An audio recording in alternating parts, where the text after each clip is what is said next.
What's going on, guys? It's Salvaje, and here is my Fortnite Save the World guide to survivor squads. I want to make this video very quick, also very straight to the point and very informative. So with that said, let's jump right into it. And if you guys want to use my supporter creator code Salvaje, I would of course highly appreciate that. Alright, so since we're talking about survivor squads, we're also talking about your Save the World power level. And this video is of course going to teach you how to do just that, how to increase your Fortnite Save the World power level. Well, the first way that you guys can go about increasing your power level is by leveling up your research skill tree. And I'm going to be making a separate quick tips video on how to go about doing this in the most effective way. So chances are that you want to check out the quick tips playlist down in the description below. You want to be leveling up the research skill tree because the research skill tree is of course going to be increasing your fort stats. And if you don't know what fort stats are, in the quick tips playlist in the description below, I have a really short video explaining what fort stats are, because of course we want to be focusing on survivor squads. So with that said, how do you go about maximizing your survivor squads? And of course, what are some tips that I can share with you guys so that you can maximize survivor squads in general? Well, let's get started with the basic stuff. We got two types of survivors in survivor squads. We have lead survivors, and you know they're lead survivors because they have a crown on their left side. And of course, we also have basic survivors, and these are survivors that are not going to have a crown on their left side. Anyways, when it comes down to lead survivors, every lead survivor belongs on a specific squad. So for example, this lady right here, she has the EMT squad logo in this part of the card. And as you guys can see, we have placed her in the EMT squad. So therefore, since we have placed a lead survivor where she belongs, she gets the leader match bonus. And the leader match bonus basically means that she's going to be getting double the power level. So if you have a lead survivor in a squad that he doesn't belong at, the only thing that's going to happen is that he's not going to get like double the power level that he would get if he actually belonged in the squad. So simply put, make sure that you are placing lead survivors in the survivor squad that they belong to. Look at the logo that they have right here. Look at the logo of the specific survivor squad and bam, make sure that you are of course placing them where they belong. Tip number 2, make sure that your survivors match the personality of the lead survivor. Because if your survivors are also matching the personality of your lead survivor, that means you're going to be getting a power level bonus. So let me give you guys an example. This lady, she has the analytical personality. So every single one of my survivors in this survivor squad also have the analytical personality, so that of course I can get a power level bonus.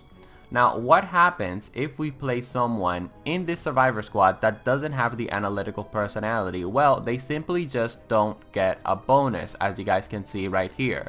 And you know they don't get a bonus because it's not lit up like, you know, this thingy right here. So definitely make sure that for tip number 2, of course, that you are matching your survivor's personality with your lead survivor's personality. That is very, very important. You definitely want to make sure also that you are applying the same tip when it comes down to mythic lead survivors. If you have survivors on a specific squad that are not matching the same personality of the mythic lead survivor, they're going to get a really strong hit to their power level. As you guys can see, all of these survivors are now giving me 80 power level. But when I put on this legendary lead survivor that is also matching personalities with all of these legendary survivors, guess what? They're going to go up to 87, right? And the reason why they went up to 87 is because, again, they match the same personality that the lead survivor has. Now, matching personalities with a mythic lead survivor, it's not something that is of 100% urgency. But I really do advise you guys to always strive towards having a survivor squad that is always matching the same personality that the lead survivor has, specifically if they are a mythic lead survivor. And I should definitely also point out that you can actually get mythic survivors, but that's part of a side quest that I'm not going to talk about in this video because I don't want to make the video too long. Just go on YouTube, look up Fortnite Save the World, how to get mythic survivors, and you're going to see a lot of great videos out there from amazing content creators. Alright, so how do you go about getting legendary survivors and mythic lead survivors? Well, if you pay attention to Storm Shield 1, which is a website at the time of me making this video that lets you know all things about Save the World, sometimes Storm Shield 1 is going to let you know that, hey, in Twin Peaks, they're giving out a legendary survivor for free. So if I complete this Deliver the Bomb mission, I'm going to get a legendary survivor for free to add, of course, to my survivor squad. So that's one of the ways that you guys can get legendary survivors for your survivor squads. On top of all that, you can also buy upgrade llamas, smorgasbord llamas, and of course you can also go ahead and buy super people llama, which in my opinion are the best because they also have a chance of giving you a mythic lead survivor and of course legendary survivors for your arsenal. Now, another way to increase your power level as fast as possible in Save the World is to, of course, get more Survivor Squad slots. The way that you guys can go about getting Survivor Squad slots is, of course, to do your Storm Shield defenses, okay? So definitely make sure that in Stonewood, Plankertown, Canny Valley, and Twin Peaks that you have completed your Storm Shield defenses all the way up to 6, so that, of course, you guys can keep unlocking Survivor Squad slots and specific Survivor Squads, so that, of course, you can put more survivors in and increase your power level as fast as possible.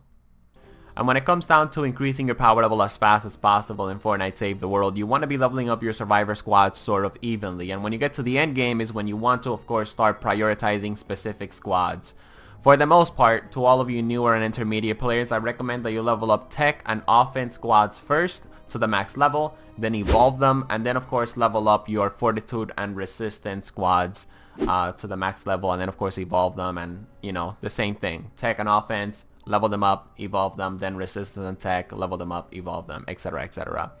If you guys enjoyed this Survivor Squads tutorial, consider using my creator code Salvaje, like the video, that is of course highly appreciated.